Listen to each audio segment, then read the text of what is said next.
ಅಲ್ಲ, ಎಲೆಕ್ಷನ್ನು ಸೋಲು ಗೆಲುವು ಇರ್ತೈತೆ. ಸೋತೀವಂತ ಹಂಗೆ ಇರೋಕ್ಕಾಗಲ್ಲ. ಮುಂದೆ ಗೆಲುವು ಆಗ್ಬೋದು, ಸೋಲಿನಿಂದ ಗೆಲುವು ಆಗೇ ಆಗ್ತದೆ. ಪ್ರಯತ್ನ ಮಾಡೋದಿತ್ತು, ಮಾಡಿದ್ದೀವಿ. ನಾವು ಮೊದಲು ಹೇಳಿದಂಗೆ ಇದು ನಮ್ಮ ಕಾರ್ಯಕರ್ತರ ರಕ್ಷಣೆಗೆ ಅಥವಾ ಒಂದು ಬೇಸ್ ರೆಡಿ ಮಾಡಲಿಕ್ಕೆ ಚುನಾವಣೆ ಮೊದಲೇ ಕೂಡ ಹೇಳಿದ್ದೀವಿ. ಗೆಲ್ಲಲಿಕ್ಕೆ ಎಲ್ಲ ರೀತಿಯ ಪ್ರಯತ್ನ ಮಾಡಿದ್ದೀವಿ. ಆದರೆ ಬೇರೆ ಬೇರೆ ಕಾರಣಗಳಿಂದ ಸೋತಿದ್ದೀವಿ. ಅದು ಹೆಂಗೆ ಸೋತ್ರೆ ಸೋಲೆ. ಅದೇನು ನಾವು ಹೇಳಲಿಕ್ಕೆ ಸಾಕಷ್ಟು ನಮ್ಮ ಕಡೆ ಇದ್ರೂ ಕೂಡ ಒಂದು ಹೋಟ್ಲಿ ಸೋತರು ಅಷ್ಟೇ, 10 ಹೋಟ್ಲಿ ಸೋತರಟ್ಟು ಸೋತಿದ್ದೀವಿ. ಸೊ ಮಾಡುವಂಥ ಎಲ್ಲ ಎಫರ್ಟ್ಸನ್ನು ಮಾಡಿದ್ದೀವಿ. ಆದರೆ ನಮ್ಮ ಕಾರ್ಯಕರ್ತರಿಗೆ ಒಂದು ಧೈರ್ಯ ತುಂಬಬೇಕಾಗಿತ್ತು. ಒಂದು ಹೊಸ ಬೇಸ್ ತಯಾರು ಮಾಡಬೇಕಿತ್ತು. ಬೇಸ್ ತಯಾರು ಮಾಡೋಲ್ಲಿ ಅಷ್ಟರ ಮಟ್ಟಿಗೆ ನಾವು ಯಶಸ್ವಿ ಆಗಿದ್ದೀವಿ. ಸೋಲಿಗೆ ಪ್ರಮುಖವಾಗಿ ಕಾರಣ ಅಂದರೆ ನಮ್ಮ ಭಾಳಷ್ಟು ಓಟು ರಿಜೆಕ್ಟ್ ಆಗಿದಾವೆ. ಅಂದರೆ ಜಾಸ್ತಿ ಓಟ್ ಹಾಕಿದ್ದಾರೆ. ಅವ್ರಿಗೆ 9 ಹಾಕುವಲ್ಲಿ 10 ಹಾಕಿದ್ದಾರೆ, 15 ಹಾಕಿದ್ದಾರೆ. ಕೆಲವು ಕಡೆ 5,000 6,000 ಓಟ್ ರಿಜೆಕ್ಟ್ ಆಗಿದ್ದಾವೆ. 8,000ವರೆಗೆ ಆಗಿದ್ದಾವೆ. ಅದರ section wise SC ST B. So ಅವೆಲ್ಲ ಒಂದು ಕಡೆ ಇದ್ದರು. ಸೊ ಸ್ವಲ್ಪ ಈ ಕೋಆಪ್ರೇಟಿವ್ ಸೆಕ್ಟರ್ ನಮಗೆ ಹೊಸದು.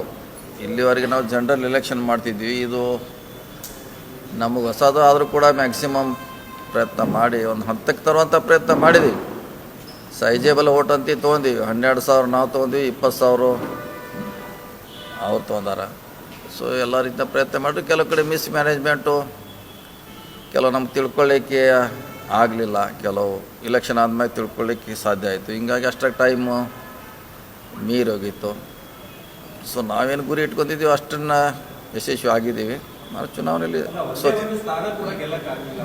ಅದು ಏನು ಮಾಡಲಿಕ್ಕಾಗಲ್ಲ. ಅದು ಡಿಫ್ರೆನ್ಸು ನಮ್ಮ ಓಟ್ ಸುಮಾರು ಹೇಳಿದ್ರಲ್ಲ 8,000 6,000. ಕೆಲವು ಕಡೆ ಮತದಾನ ಅಂದರೆ ಬಾದಾಗಿದಾವೆ ಅಂತ ಏನಂತೀರ ಅದಕ್ಕೆ ನಾವು ರಿಜೆಕ್ಟ್ ಆಗಿದಾವೆ, ತಿರಸ್ಕೃತ ಆಗಿದ್ದಾವೆ. ಸೊ ಅದು ಕೂಡ ಮೇಜರ್ ಹೊಡ್ತಾಯಿತ್ತು. ಸೊ ನಾವು ಅವ್ರ ಸ್ಟ್ರಾಟಜಿ ತಿಳ್ಕೊಳ್ಳಿಕ್ಕೆ ಸ್ವಲ್ಪ ಸಾಧ್ಯ ಆಗಲಿಲ್ಲ. ಸೊ ಇನ್ನೂ ಭಾಳಷ್ಟು ನಮ್ಮ ಕಾರ್ಯಕರ್ತರು ಕ್ಯಾಂಡಿಡೇಟು ಆ್ಯಕ್ಟಿವ್ ಆಗಿ ಪಾರ್ಟಿಸಿಪೇಟ್ ಮಾಡಬೇಕಾಗಿತ್ತು. ಅಷ್ಟು ಮಾಡಲಿಕ್ಕೆ ಆಗಿದೆ. ಅಂದ್ರೆ ಮತದಾರನ ಮುಟ್ಟಿದ್ರು ಕೂಡ ಮನವೊಲಿಸ್ಲಿಕ್ಕೆ ಅವ್ರನ್ನ ಈ ಥರ ಓಟ್ ಹಾಕಿ ಈಗ ಹಾಕಿ ಅಂತ ಹೇಳಲಿಕ್ಕೆ ಕನ್ವಿನ್ಸ್ ಮಾಡಲಿಕ್ಕೆ ಆಗದಿಲ್ಲ. ಹೀಗಾಗಿ ಬೇರೆ ಬೇರೆ ಸುಮಾರು ಕಾರಣಗಳಿದೆ. ಆಗತ್ತಿಲ್ಲ. ಅದಕ್ಕೆ ಬಂದರೆ ಪ್ಯಾನಲೇ ಬರೋದಿದ್ದು. ಯಾಕಂದರೆ ಇಡೀ ಪ್ಯಾನಲ್ನನ್ನು ನಾವು ಹೇಳಿರ್ತೀವಿ, ನೀವು ನಮ್ಗೆ 15 ಓಟ್ ಹಾಕಂತ ಹೇಳಿರ್ತೀವಿ. ಹಿಂಗಾಗಿ ಬಂದ್ರೆ 15 ಬರಬೇಕಿದ್ರಾಗ ಕಡಿಮೆ ಬರೋ ಚಾನ್ಸ್ ಕಡಿಮೆ. ಜಾರಕಿಹೊಳಿ ಫ್ಯಾಮಿಲಿ ವಿರೋಧಿಗಳೇನಿದ್ರು ಅವರೆಲ್ಲ ಪಕ್ಷ ಭೇದ ಮರೆತು ನಿಮ್ಮ ವಿರುದ್ಧ ಗಟ್ಟಿಯಾಗಿದ್ರು ಅಂತೇಳಿ ಈ ಚುನಾವಣೆ ಹಿನ್ನಡೆ ಅಂತೇಳಿ ಅನ್ಕೋತೀವಿ. ಹಿನ್ನಡೆ ಇಲ್ಲ. ಯಾಕಂದ್ರೆ ನಮ್ಮ ಸರಿಯಾಗಿ ನಮ್ಮ ಓಟ್ ಬಿದ್ದರೆ ನಾವು ಹೆಚ್ಚು ಕಮ್ಮಿ ಅಲ್ಲೇ ಬರ್ತಿದ್ವಿ. ನಮ್ಮದು ರಿಜೆಕ್ಟ್ ಆಗಿದ್ದು ಓಟ ನಾವು ಮಾಡಿದರೆ ಇನ್ನೊಂದು ಸ್ವಲ್ಪ ಎಫರ್ಟ್ಸ್ ಮಾಡಿದರೆ ನಾವು ಅಲ್ಲಿ ನಮ್ಮ ವಿರೋಧಿಗಳೆಲ್ಲ ಕೂಡಿ ಇಲೆಕ್ಷನ್ ಮಾಡಿದ್ರೆ ಅದೇ ಪ್ರಶ್ನೆ ಇಲ್ಲ. ಆದರೂ ಕೂಡ ನಾವು ಏನು ಕಡಿಮೆ ಏನು ಅವ್ರು 30 ವರ್ಷ ರಾಜಕಾರಣಿ ಮಾಡಿ 20,000 ಓಟು, ನಾವು 3 ತಿಂಗಳ ಮಾಡಿ 12,000.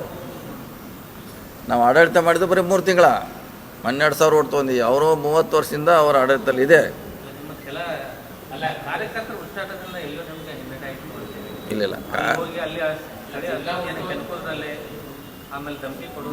ಇಲ್ಲ ನಮ್ಮವ್ರು ಯಾರು ಮಾಡಿಲ್ಲ ಅಂತ ಅದು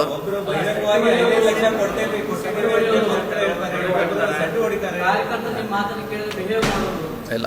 ಅದು ಆ ಚುನಾವಣೆ DCC ಬ್ಯಾಂಕ್ ಇದಕ್ಕೂ ಸಂಬಂಧ ಇಲ್ಲ. ಅದು ಚುನಾವಣೆ ಇಲ್ಲ. ಆ ಚುನಾವಣೆ ಬೇರೆ, ಈ ಚುನಾವಣೆನೇ ಬೇರೆ. ಆದರೂ ಕೂಡ ಸೈಜೇಬಲ್ ಓಟ್ ತೊಗೊಂಡು ಭಾಳಷ್ಟು ನಮ್ಮ ಓಟ್ ರಿಜೆಕ್ಟ್ ಆಗಿದೆ. ಕೆಲವು ಸ್ಟ್ರಾಟಜಿ ಮಾಡುವಲ್ಲಿ ನಮ್ಮಿಂದ ಮಿಸ್ ಆಗಿದೆ. ಸೊ ಹೀಗಾಗಿ ಸೋತಿದ್ದೀವಿ. ಆದ್ರೆ ಬೇಸ್ ಅಂತಿ ರೆಡಿ ಆಗಿದೆ ನಮ್ದು. ಒಂದು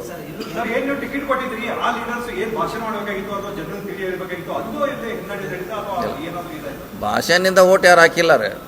ಅವರು ಸಂಘಟನೆ ಭಾಳ ಭಾಷಣ ಮಾಡ್ಯಾರ, ಎಲ್ಲರೂ ಬಂದಂತೇನು ಅದರಿಂದ ಓಟ್ ಪರಿವರ್ತನೆ ಆಗಿಲ್ಲ ರೀ. ಅವ್ರದ್ದು ಅದು ಇಂಟ್ಯಾಕ್ಟ್ ಓಟ್ ಇತ್ತು. ಹೌದು, ಅದನ್ನು ಅವರು ಹಾಕ್ಸ್ಕೊಳ್ಳಲ್ಲಿ ಯಶಸ್ವಿ ಆದರು. ನಮ್ಮದು ಇಂಟ್ಯಾಕ್ಟ್ ಇತ್ತು, ನಾವು ಹಾಕಿಕೊಳ್ಳಲ್ಲಿ ವಿಫಲರಾಗಿದ್ದೀವಿ. ಇಷ್ಟೇ ವ್ಯತ್ಯಾಸ ಇದೆ. ನಾವು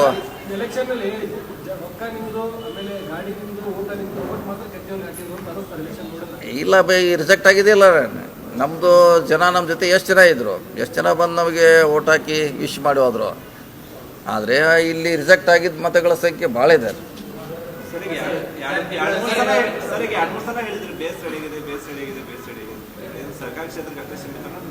ಇಲ್ಲ ಎಲ್ಲ ಈಗ ನಮ್ಮದು ಹುಕ್ಕೇರಿಯಲ್ಲಿ ನಮ್ಮದು ಬೇಸ್ ಇರಲಿಲ್ಲ. ಈಗ ಎಲ್ಲ ಊರಲ್ಲಿ ಕಾರ್ಯಕರ್ತರು ತಯಾರಾದರು, ಎಲ್ಲ ಊರಲ್ಲಿ ನಮಗೆ ಕಾಂಟ್ಯಾಕ್ಟ್ ಬಂದಿದೆ. ಸೊ ಯಾವುದೇ ಚುನಾವಣೆಯಲ್ಲಿ ಒಂದೇ ಸಾರಿ ಗೆಲ್ಲೋದು ಒಂದೊಂದು ಸಾರಿ ಕಷ್ಟ. ಈಗ ಭಾಳ ದೊಡ್ಡ ಲೀಡ್ರ್ ಕೂಡ ಮುಂಚೆ ಸೋತದ ಲೀಡ್ರ್ ಆಗಿದ್ದಾರೆ, ಎಲ್ಲರೂ ಒಂದೇ ಸಾರಿ ಗೆದ್ದಿಲ್ಲ. ಇದು ನಮ್ಮ ಫಸ್ಟ್ ಇಲೆಕ್ಷನಲ್ಲಿ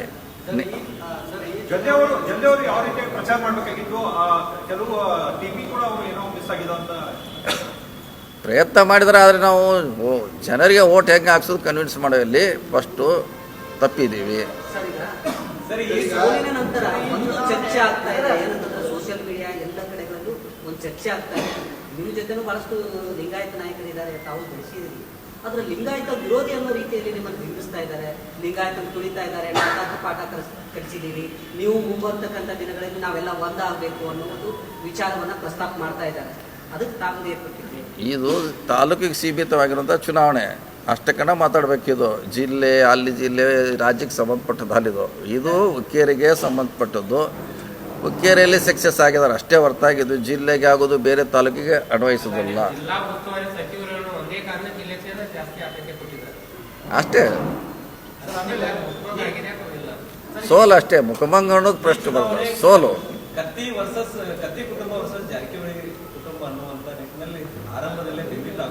ಕರೆಕ್ಟ್ ಕರೆಕ್ಟ್. ಈಗ ಅಲ್ಲ, ಉತ್ತರ ಹೇಳಿಲ್ಲ, ಉತ್ತರ ಅದಕ್ಕೆ ಕೊಡೋದು ಅವಶ್ಯಕತೆ ಇಲ್ಲ. ಯಾಕಂದ್ರೆ ಅವರು ಮಾತಾಡ್ದಂಗೆ ಬೇರೆಯವರು ಅದಕ್ಕೆ ಮಾತಾಡ್ಲಿಕ್ಕೆ ಆಗೋಲ್ಲ. ಸೊ ಈಗ ಸೋಲು ಅಷ್ಟೇ ನಾವು ಹೇಳಬೇಕಿದ್ದ. ಖಂಡಿತ ಆಗಿತ್ತಲ್ಲ, ಅವ್ರಿಗೆ ನಮಗೆ ಅದು ಪ್ರತಿಷ್ಠೆ ಇತ್ತು.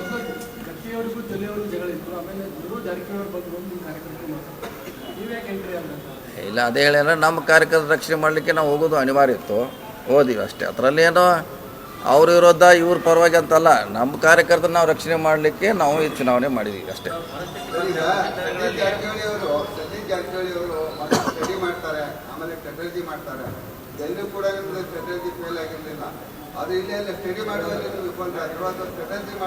ಅದೇ ಹೇಳಿಲ್ಲ, ನಮ್ದು ಮಿಸ್ ಮ್ಯಾನೇಜ್ಮೆಂಟ್ ಅಂತ ಹೇಳಿದಲ್ಲ. ಸ್ಟ್ರಾಟಜಿ ಕರೆಕ್ಟ್ ಇತ್ತು, ಸ್ಟಡಿನೂ ಕರೆಕ್ಟ್ ಇತ್ತು. ಆದರೆ ನಾವು ಒಬ್ಬನೇ ಮಾಡಲಿಕ್ಕೆ ಆಗಲ್ಲ, ಎಲ್ಲ ಹೋಲ್ ಟೀಮ್ ಮಾಡಬೇಕಿದು. ಹೋಲ್ ಟೀಮ್ ಮಾಡೋಲ್ಲಿ ವಿಫಲಾಗಿದೆ ಅಂತ ಫಸ್ಟ್ ಕೇಳಿದ್ರಲ್ಲ. ಹಿಂಗಾಗಿ ನಾವು ಸೋಲನ್ನು ಅನುಭವಿಸಿದ ಅಷ್ಟೇ.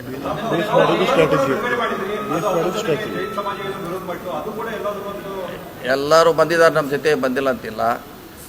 ಸೊ ಕೆಲವು ಸೆಕ್ಟ್ರ್ ಬರಬೇಕಾಯಿತು, ಬರೆದಿಲ್ಲ ಅಷ್ಟೇ. ಈ ಚುನಾವಣೆಯಲ್ಲಿ ಕೆಲವು ಸೆಕ್ಟ್ರು ಬರಬೇಕಾಯ್ತು ನಮ್ಮ ಜೊತೆ, ಅವು ಕೈ ಜೋಡಿಸ್ತಿಲ್ಲ. ಸೊ ಅದಾಗಿದೆ, ಮಿಸ್ ಮ್ಯಾನೇಜ್ಮೆಂಟ್ ಆಗಿದೆ. ನಮ್ಮ ವೋಟ್ರಿಗೆ ಹೀಗೆ ಓಟ್ ಹಾಕೋದು ಕನ್ವಿನ್ಸ್ ಮಾಡೋಲ್ಲಿ ನಾವು ವಿಫಲರಾಗಿದ್ದೇವೆ. ಎಲ್ಲ ಕೂಡಿ ಸೋತಿದ್ವಿ ಅಷ್ಟೇ.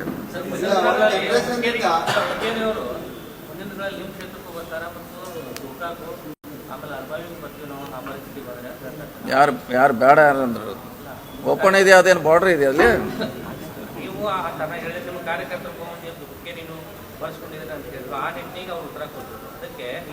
ನಾವು ಹೇಳಿದ್ರಲ್ಲ, ಬಾರ್ಡ್ರ್ ಇಲ್ಲ, ಅದು ಬಾರ್ಡ್ರ್ ಇಲ್ಲವೇ ಇಲ್ಲ, ಓಪನ್ ಇದೆ. ಯಾರು ಬೇಕಾದ್ರೆ ಇಲ್ಲ ಇದ್ರೆ ನೀನು ಯಾರು ಕೇಳಿ ಹೋಗ್ಬೇಕಾ? ನಾವು ಕೇಳಿ ಹೋಗೋದು ಅವಶ್ಯಕತೆ ಇಲ್ಲ, ಅವರು ಕೇಳೋದು ಅವಶ್ಯಕತೆ ಇಲ್ಲ. ಅಲ್ಲಿನ ಏನ ನಿರ್ಬಂಧ ದಿಗ್ಬಂಧನ ಏನಿಲ್ಲ, ಯಾರು ಬೇಕಾದ್ರೆ ಇಲ್ಲಿ ಹೋಗ್ಲಿಕ್ಕೆ ಫ್ರೀ ಆಗಿದೆ. ಪ್ರತಿ ಸರಿ ಪ್ರತಿಯೊಂದು ಒಂದನ್ನ ಹೇಳ್ತಾ ಇದ್ರು, ಗೋಕಾಕ್ ಮಾಡೆಲ್ ಅನ್ನುವಂಥದ್ದು. ಗೋಕಾಕ್ನಲ್ಲಿ ಡ್ರಗ್ಸ್ ಮಾಫಿಯಾ ಇದೆ, ಅಲ್ಲಿ ದಬ್ಬಾಳಿಕೆ ಇದೆ, ಆಸ್ತಿಯನ್ನು ಬರೆಸ್ಕೊಳ್ತಾ ಇದ್ದಾರೆ. ಇದನ್ನ ಒತ್ತಿ ಹೇಳಿ ಅದು ಏನಾದ್ರು ಇಂಪ್ಯಾಕ್ಟ್ ಆಯ್ತಾ ಅಥವಾ ಏನ್ ಸರ್? ಅದು ಯಾವುದೂ ಆಗಿಲ್ಲ, ಭಾಷಣ ಆಗಿಲ್ಲ ಅಥವಾ ಅವ್ರ ಅಪಪ್ರಚಾರ ಕೂಡ ಆಗಿಲ್ಲ. ನಮ್ಮ ಓಟನ್ನು ನಾವು ಹಾಕ್ಸ್ಕೊಳ್ಳೋಲ್ಲಿ ವಿಫಲರಾಗಿದ್ದೀವಿ ಅಷ್ಟೇ, ಸಿಂಪಲ್. ಹೇಳ ಪ್ರತಿ ಎಲೆಕ್ಷನ್ನಾಗ ಹೇಳ್ತಾರೆ, ಅದು ಈಗಿಂದ ಅಲ್ಲ, ಅದು 20 ವರ್ಷದಿಂದ ಹೇಳ್ತಾರೆ, ಹೊಸದೇನಲ್ಲ ಅದು. ಪ್ರತಿ ಎಲೆಕ್ಷನ್ನಾಗ ಬಂದಾಗ ಅದು ಒಂದು ಸಲ ಮಳೆ ಬಂದಾಗ ಒಂದು ಸಲ ಸರ್ವ ಆಯುಧ ಅದ, ಅದೇ ಹೊಸದಲ್ಲ. ಸರ್ ಆಮೇಲೆ ಇದಕ್ಕೇನು ಖರ್ಚು ಮಾಡಿದ್ರು ಸರ್, ಈ ಖರ್ಚಿನಲ್ಲಿ ಹುಕ್ಕೇರಿಲೆಲ್ಲ ಹೊಸ TC ಹೊಸ ಕಾಮ ಬಂದಿದ್ದು ಚರ್ಚೆ. ಈ ಸಹಕಾರ ಎಲೆಕ್ಷನ್ ಖರ್ಚು ಮಾಡಿದ್ರು, ಹೊಸ TC ಹೊಸ ಕಾಮ ಬಂದಿದ್ದು ಅಂತ ಹೇಳಿ ಅಲ್ಲ, ಅಲ್ಲಿ TC ಬರ್ತಿತ್ತು ಅದಲ್ಲ, ಅದು ಇಲೆಕ್ಷನ್ ಪ್ರತಿಷ್ಠೆ ಅಷ್ಟೇ. ಅದು ಸಹೋದರರು ಮತ್ತು ಜಾರಕಿಹೊಳಿ ಸಹೋದರರ ನಡುವೆ ಬಹಳ ಸಹೋದರತ್ವ ಭಾವನೆ ಇತ್ತು, ಒಳ್ಳೆ ಸಂಬಂಧಗಳಿದ್ವು.